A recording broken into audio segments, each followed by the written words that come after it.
Halo, apa kabar semuanya? Balik lagi dengan Putu Reza, kita ngomong gadget lagi. Dan langsung aja di tangan saya sekarang dari satu handphone mid-range yang menurut saya kelihatan menarik banget. Dan ini dia Vivo V27 5G atau V27 5G. HP ini udah rilis di Indonesia sejak beberapa minggu yang lalu ya, dan dijual dengan harga retail Rp5.999.000 alias angka yang sama dengan retail awalnya Samsung Galaxy A54 5G. Dan by the way, ngomong-ngomong soal A54 5G, saya cek juga nih pas video ini dibikin. Di marketplace, harganya udah turun, udah banyak yang jual lebih murah. So, kalau dibandingkan dengan V27 ini ya masih mahalan yang ini sebenarnya karena harganya untuk sementara masih lebih stabil. Kalau kita ngelihat dari harga yang dipasang sama Vivo, sebenarnya satu poin yang menurut saya menarik itu adalah konfigurasi dari storage sama RAM-nya. Jadi di sini Vivo menggunakan yang RAM 8 dengan kapasitas penyimpanan 256. Jadi dia nggak ada versi yang 128, jadi cuma satu varian. Dan by the way, buat yang pengen beli, saya dapetin ini di toko langganan. Jadi kalau kalian pengen beli atau pengen masukin wishlist, langsung aja cek link yang saya taruh di deskripsi. Ya, jadi sebagus apa sih Vivo V27 5G ini? Nah, untuk kesan pertama, semenjak unboxing sampai kesan hari ke-10 ya, sekarang saya pakai HP ini, saya bisa bilang tampilan luar dari handphone ini tuh sangat meyakinkan. Untuk unit test kali ini saya menggunakan yang varian flowing gold alias emas yang kelihatan bagus kalau menurut saya. Bagian belakang ini materialnya pakai polikarbonat, nggak kelihatan mureh dan dipegang juga berasa cukup solid. Dan ngomong-ngomong soal dipegang, yang paling berasa kalau menurut saya adalah bagaimana tipisnya handphone ini. Jadi dipakein casing bawaannya aja itu masih berasa tipis ya, kayak gini masih berasa tipis. Pas dibuka, apalagi ini berasa tipis banget. Dan menurut saya sih enak di tangan, padahal HP juga nggak tergolong kecil. Serta ya tentunya ini memberikan kesan premium. Tapi karena tipisnya itu pula, baterai yang dibawa di handphone itu nggak bisa gede-gede ya, karena di sini dia masih 4600 mAh aja. Sebenarnya ini menurut saya udah oke ya, 4600 nggak kecil-kecil banget, cuma karena memang standarnya udah pada di 5000-an untuk mid-range, jadi agak kelihatan kecil. Nah, bagusnya ternyata di HP ini daya tahannya tuh cakep loh, dia bisa dipakai seharian tanpa kendala, tapi ini juga sebenarnya bukan tanpa efek samping ya, karena saya juga melihat kalau sistemnya Vivo ini ternyata cukup agresif dalam matiin aplikasi yang berjalan idle atau ada di background. Salah satu contoh yang saya rasain itu adalah di aplikasi battery lock ya. Ini adalah aplikasi yang mungkin sering kalian lihat kalau misalnya saya mengukur seberapa cepat HP keisi segala macem. Nah, di V27 ini saya nggak pernah bisa dapetin hasil yang saya inginkan karena dia bakal dimatiin di tengah jalan. Ada sih solusinya di setting untuk kita menonaktifkan fitur auto kill ini. Cuma ya itu dia, menurut saya harusnya secara default nggak perlu terlalu seagresif seperti yang ada sekarang. Habis itu sekarang kita ngelihat ke sekeliling perangkatnya. Di sisi kanan seperti biasa, dia ada tombol power sama volume. Di atas ada lubang mikrofon dan tulisan professional portrait. Terus di kiri kosongan aja, sedangkan di bagian bawah dia ada slot SIM card dengan model 2 nano tanpa micro SD, ada USB-C untuk ngecas, dan nggak ketinggalan ada speaker. Nah, speaker inilah ya yang bisa saya bilang adalah satu poin yang layak dikatakan sebagai kekurangan karena cuma ada satu ini doang. Jadi saat dual speaker udah mulai menjadi standar minimal di kelas mid-range, apalagi udah masuk harga 5-6 jutaan, ya entah gimana Vivo memilih untuk nge-skip soal speaker. Padahal mah ya ini diselipin aja gitu di earpiece kan bisa gitu. Cuma ya itu dia, untuk sekarang dia nggak ada dan menurut saya ini bikin experience multimedianya khususnya bagian audio itu jadi sedikit kurang maksimal. Padahal nih ya, kalau kita lihat di aspek satunya, yaitu visual, Vivo V27 ini udah bagus. Layarnya dia pakai panel AMOLED, 120Hz, Full HD+, melengkung pula pinggir-pinggirnya. Oke, untuk melengkung fair-fairan mungkin nggak semua orang suka, tapi di luar soal yang itu, kualitas visual dari tampilan layarnya ini, entah dari segi kontras, dari warna, dan semacamnya, udah bagus semua. Ngomong-ngomong soal bagian bagus lainnya, saya juga perlu banget nih ngebahas soal, ini dia, kameranya, karena memang ini adalah salah satu poin jualan utamanya dari Vivo V27. Modelnya udah bagus nih, dia pakai sensor Sony IMX766V yang pernah mereka gunakan juga di flagship yang udah lama sih ya, yaitu Vivo X70 Pro. Buat temennya ada lensa ultrawide, ada lensa makro, dan satu kamera depan. Fitur lain juga yang diangkat di kameranya Vivo V27 ini adalah LED flash dalam lingkaran yang disebut dengan Aura Light. Ini sebenarnya kalau saya lihat semacam ring light yang dikecilin ya, karena ya itu dia fungsinya sama-sama bikin terang. Bagus ya dibandingkan LED flash biasa karena bentuknya yang bulat dan katanya intensitas cahayanya bisa diatur otomatis. Hasilnya pasti foto itu nggak harsh ya, jadi kelihatan cukup natural lah.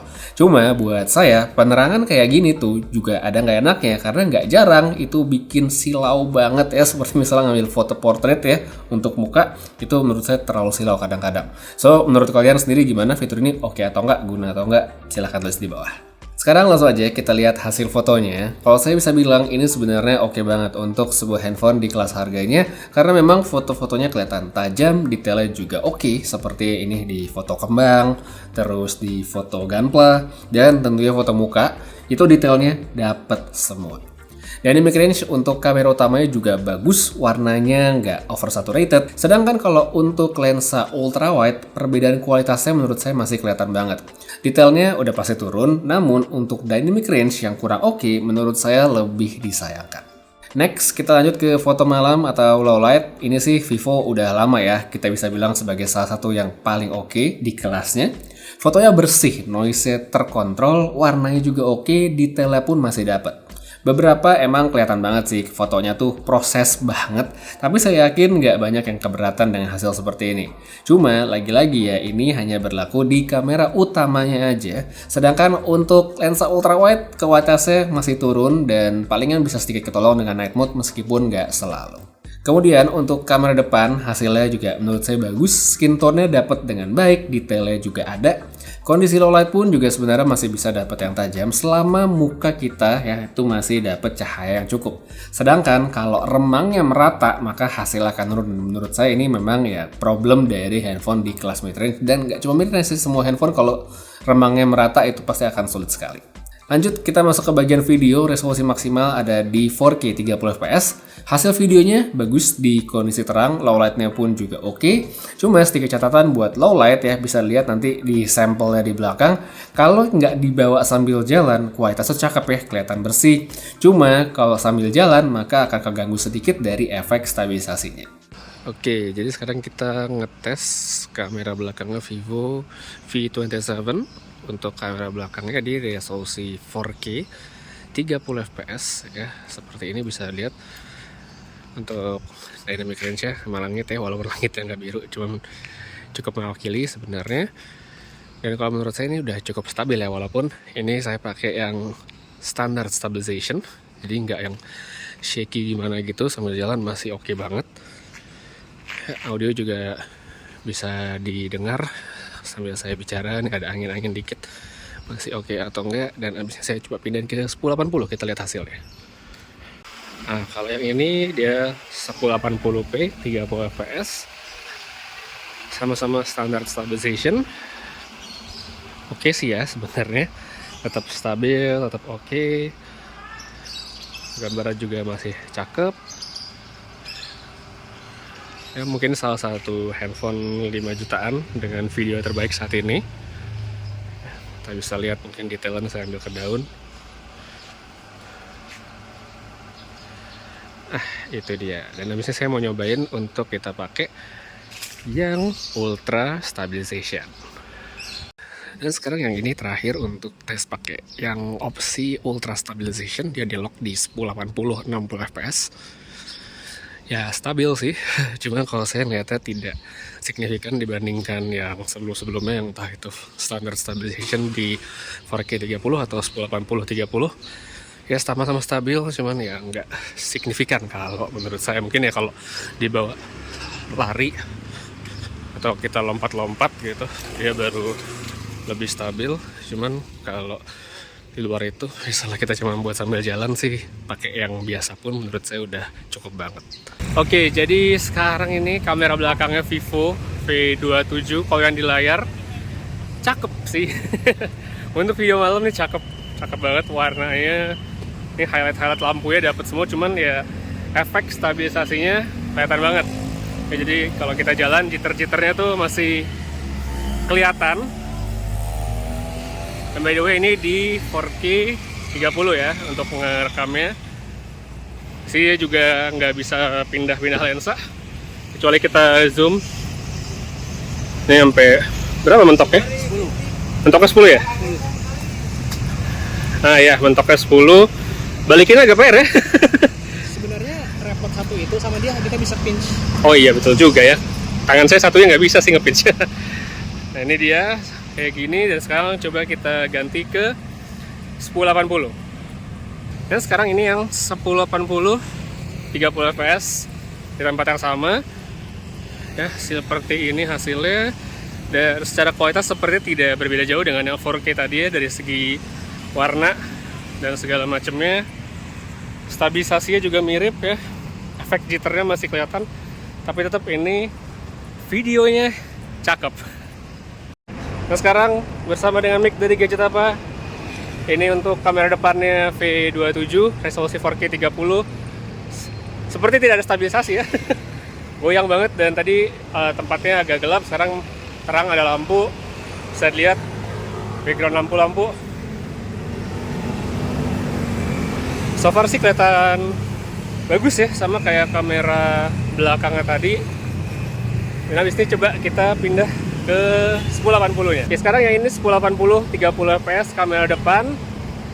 Ya kalau dalam posisi default stabilisasinya sama aja ya. Jadi nggak ada yang berbeda dengan yang 4K tadi. Tapi dia ada fitur yang namanya steady face ya. Jadi untuk menstabilisasi. Kenapa steady face? Apakah mukanya yang stabil? Gimana stabil, Pak? Oke, sekarang kita coba untuk fitur steady face-nya ya. Oke, sekarang ini dia yang steady face ya, mukanya lebih stabil mungkin dari kamera depannya Vivo V27. Ya kalau dilihat di layar sih lebih stabil. Coba kita, ini terang banget by the way. Nah, oke. Ini ada dua orang, bisa dilihat fokusnya mungkin cahayanya. Oke, ya.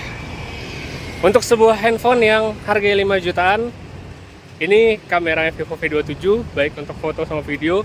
Kalau menurut saya salah satu yang terbaik ya untuk saat ini di harga 5 jutaan, emang cakep banget. Tapi menurut kalian gimana? Oke atau enggak? Silakan tulis pendapat di bawah. Ya, kamera udah tadi kita omongin lumayan panjang, semoga cukup menjawab bagi yang mungkin penasaran. Sekarang kita masuk ke bagian terakhir, saya ingin bahas soal bagaimana performa hardware dan juga softwarenya. Dari segi chipset, di sini Vivo menggunakan Dimensity 7200 yang sebenarnya untuk sebuah mid-range terhitung kencang. Terus ditemani dengan RAM 8GB yang bisa di-extend 8GB ya secara virtual, dan kapasitas penyimpanan 256GB yang lega banget. Antutu dia nyentuh 630.000 di percobaan saya, dan ini tinggi banget sebenarnya untuk yaitu dia handphone di kelas harga 5-6 jutaan. Dalam pemakaian, ya sebenarnya terbukti sih enak-enak aja nih HP untuk pemakaian yang multitasking dari berbagai macam aplikasi, ngedit sampai ekspor video pendek dan juga gaming itu semuanya bisa. Tapi walaupun bisa, tetap ada beberapa catatan. Seperti contoh untuk soal ekspor video, karena saya penasaran juga, ya akhirnya saya biasa pakai aplikasi CapCut. Dengan materi video yang saya samakan, saya coba tes dengan rival seharga yang mirip yaitu Galaxy A54, dan ternyata hasilnya cukup mengejutkan karena Samsung yang Antutunya lebih kecil malahan bisa ekspor video lebih cepat. Entah salahnya di mana ya, cuma emang cukup bikin kaget sih karena dengan angka yang lebih besar tadi di aplikasi Antutu ternyata tidak 100% menggambarkan kemampuannya. Habis itu untuk gaming, ya kalau ini sebenarnya nggak beda sih sama mid-range kebanyakan, yaitu pastinya bisa banget dipakai untuk main game ya dengan nyaman bahkan, tapi dengan setting yang dikondisikan. Dikondisikan dalam artian bukan buat mereka yang mengincar setting rata kanan ya, selama diatur yang ideal itu sebenarnya masih oke. Contoh kayak main Genshin Impact deh ya, itu masih bisa tapi tidak dengan settingan yang tertinggi. Cuma kalau gamenya kita ganti sebatas mungkin Mobile Legends mau lancar dengan setting yang tinggi, itu sebenarnya nggak masalah. HP-nya juga konsisten, nggak ada frame drop dan nggak ada yang panas juga ya. Suhunya terkontrol, jadi menurut saya udah oke selama bukan untuk mereka yang bisa ya, mengategorikan dirinya sebagai gamer kelas berat. Setelah soal hardware, software juga menjadi poin yang menurut saya krusial nih kalau kita ngomongin handphone Vivo, karena meskipun sudah bertahun-tahun tapi ternyata saya melihat ya masih gitu-gitu aja software. Kalau dibandingin mungkin yang kayak dulu banget 3-4 tahun yang lalu ya harus diakui kalau VantageOS yang sekarang sudah jauh lebih bagus, seperti misalnya di bagian home screen, di bagian notification center itu udah oke dan mirip sama yang lain. Cuma begitu kita masuk ke bagian setting, ini bener, oh my god ya, ini masih berantakan. Kayak terlalu banyak menu yang sebenarnya bisa disederhanakan dan gak jarang menurut saya ini bakal bisa bikin para pengguna apalagi yang baru pindah ke Vivo belum terbiasa dengan VantageOS bisa kebingungan untuk mencari setting tertentu. Kalau saya sih gampang mungkin karena udah sering juga, tapi buat orang lain belum tentu. Jadi secara keseluruhan kalau menurut saya nih Vivo V27 atau V27 ini emang sukses memberikan experience yang sangat dekat dengan rasanya handphone flagship. Mulai dari desain yang udah cakep dan pasti kameranya. Ini kameranya menurut saya salah satu yang terbaik di kelas 5-6 jutaan. Performa juga oke, gamingnya bisa, meskipun saya masih mencari-cari kenapa tadi ekspor video agak lemot, ya mungkin Dimensity yang tidak dioptimalkan buat tugas tersebut, tapi ya itu sebatas analisa asal aja, jadi jangan dianggap terlalu serius. Sisanya buat baterai dia oke, dan yang kurang dan agak rada ganggu itu palingan cuma di soal speakernya cuma sebiji dan softwarenya aja. Jadi kalau 2 poin kekurangan versi saya tadi menurut kalian tidak mengganggu dan oke-oke aja, maka mungkin adalah handphone yang cocok untuk dicobain. Jadi yang buat yang tertarik atau pengen lihat lebih detail, saya taruh link aja pada kolom deskripsi di bawah. So untuk sekarang kayak segitu aja dulu buat review singkatnya dari Vivo V27. Makasih banyak nonton sampai habis. Putri Reza pamit. Sampai ketemu lagi di video berikutnya dan seperti biasa, have a nice day.